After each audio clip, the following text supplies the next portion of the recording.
Oh, this is going to be amazing. Even though you do have several books out, I would like to focus on one particular. Now, we're going to talk about all of them, but First Day, an adoption story, because it does hit so close to home for me. I've adopted all five of my kids. That's amazing. Yes, and every one of our stories is so different. You say First Day depicts the journey adoptive parents take to become a family with their child.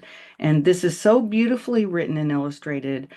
I have to tell you, I opened your book, and the first thing that I saw was the words, "Born in my heart, forever you will stay," when I called myself your parent that very first day. That is a beautiful way to start your book.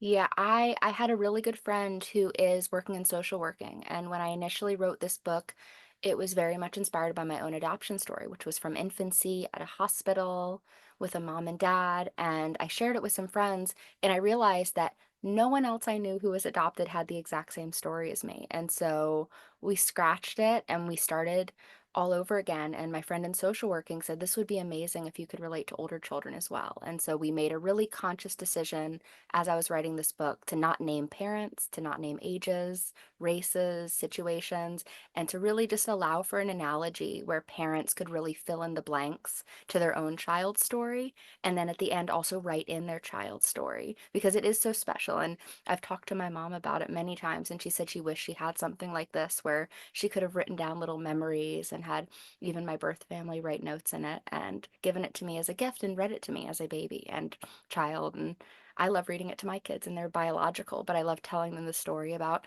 how mommy became, how grandma became a mommy to their mom. And I think it's just really fun, and it's a great way to talk about it and open up those conversations.